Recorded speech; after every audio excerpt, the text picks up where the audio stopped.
Resultant intensity at point P. तो resultant intensity निकालने के लिए क्या करेंगे?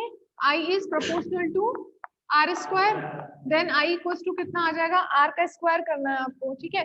तो R नॉट भी एक कांस्टेंट होगा, तो आप उसको प्रोपोर्शनल में जो K है वो R नॉट में ही आ जाएगा कांस्टेंट, तो आप इसको ऐसे लिख सकते हैं R not square sine square alpha upon alpha square sine square sine N beta upon sine beta का whole square.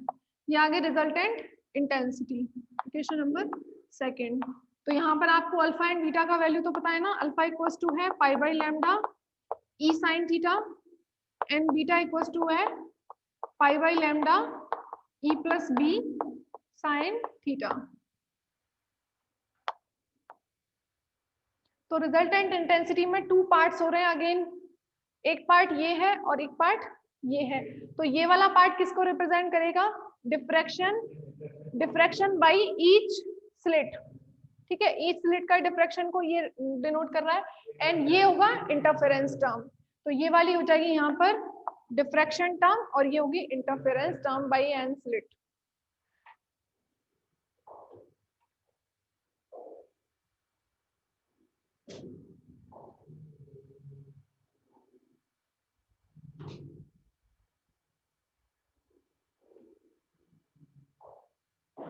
It is clear from this equation, it is clear from this equation that the first factor कौन सा है? Sine square alpha upon alpha square. First factor sign square alpha upon alpha square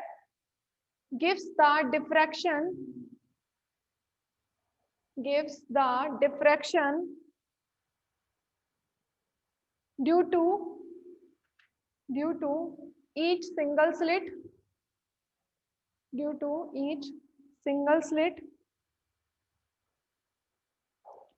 while the second factor sin square n beta upon sin square beta, while the other factor sin square n beta upon sin square beta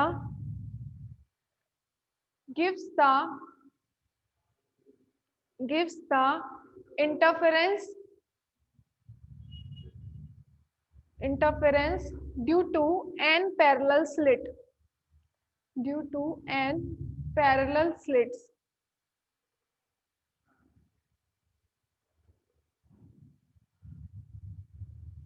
Both factor form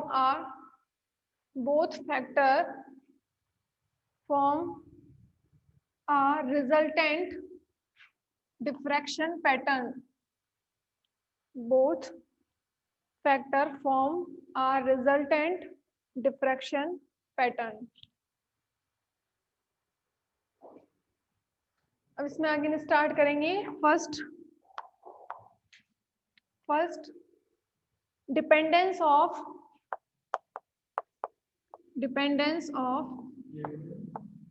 क्या नहीं, first point ही डालो इसमें। पहले हम diffraction का ले लेंगे और फिर इंटरफेरेंस का, ठीक है। तो डिपेंडेंस ऑफ डिफ्रैक्शन टर्म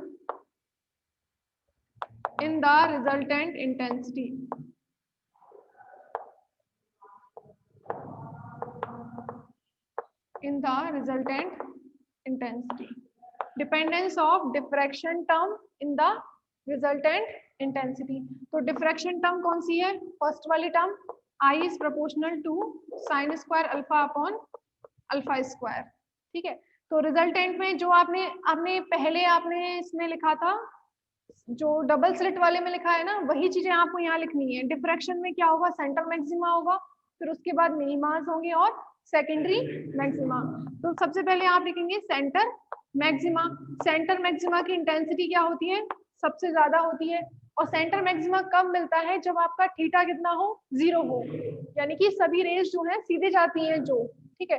तो सेंटर मैक्सिमा के लिए थीटा टेंड्स टू 0, और theta tends to 0 that means alpha tends to 0, क्योंकि अल्फा क्या था? Pi by lambda E sine theta. तो थीटा टेंड्स टू 0 तो अल्फा टेंड्स टू भी 0। उससे क्या मिलता है आपको? Sine alpha upon alpha. Limit alpha tends to 0 पर कितना होता है? 1 होता है। और जिससे आई इक्वल्स टू कितना मिलेगा? आई नॉट मैक्सिमम, ठीक है। मैक्सिमम इंटेंसिटी सेंटर मैक्सिमा के लिए। उसके बाद आप लिखते हैं मिनिमा। मिनिमा के लिए कितना बताया था बताइए? मिनिमा के लिए अल्फा इक्वल्स टू कितना था? Plus minus N pi, N pi था ना। और e sine theta equals to कितना था? Plus minus N lambda.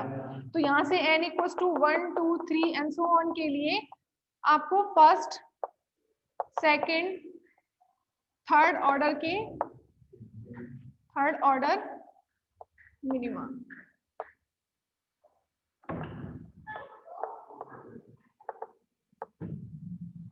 ठीक है। तो n इक्वल्स टू 1 2 3 के लिए फर्स्ट सेकंड थर्ड ऑर्डर के मिनिमास मिलेंगे।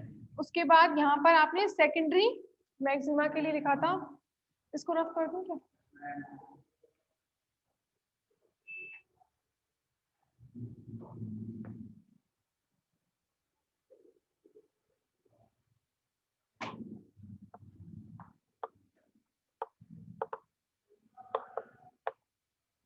Secondary maxima.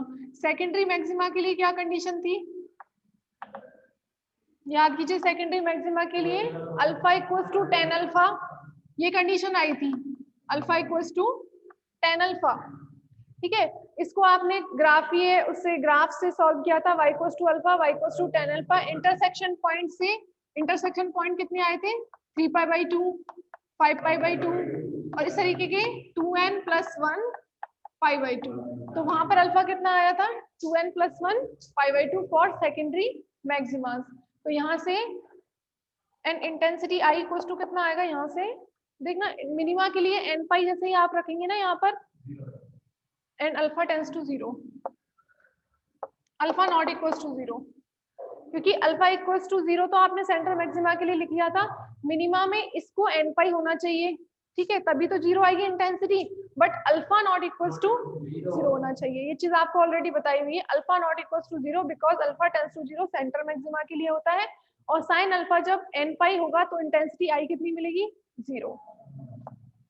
मिनिमास के लिए इंटेंसिटी कितनी होगी? 0। अब सेकेंडरी मैक्सिमास के लिए इंटेंसिटी कितनी आई थी?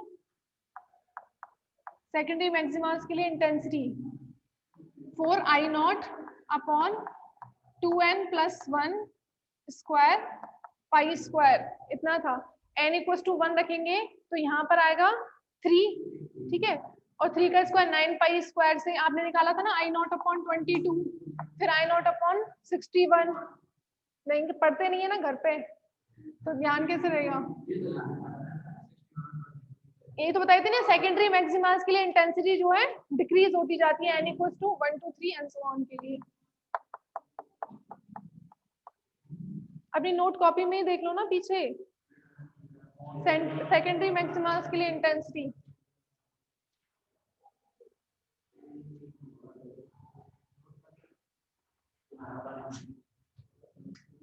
मत करो, मत करो।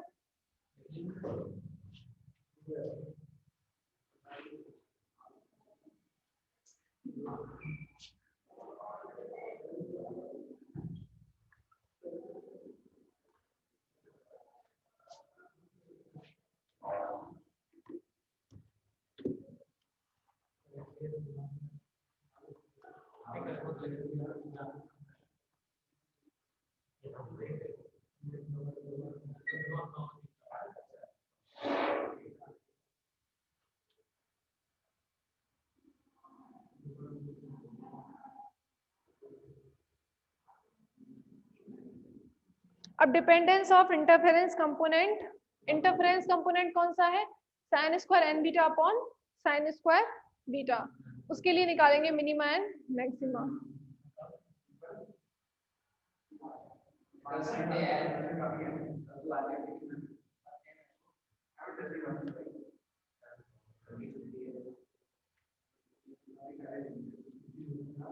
मैक्सिमा के लिए लिख लो तो condition dependence of interference term in the resultant intensity. तो आई इज प्रोपोर्शनल टू कितना आ जाएगा? Sine square N beta upon sine square beta. ठीक है, इंटरफेरेंस टर्म ले ली हमने, तो I is proportional to sine square N beta upon sine square beta. तो अब इसके लिए प्रिंसिपल मैक्सिमा की बात करते हैं।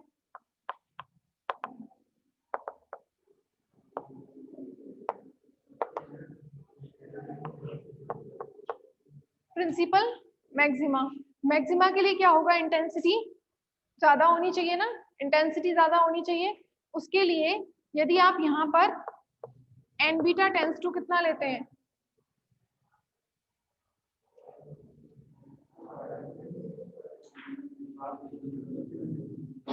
लिख लिया क्या आपने? क्या कर रहे हो तुम लोग? कल पढ़ोगे क्या इसको?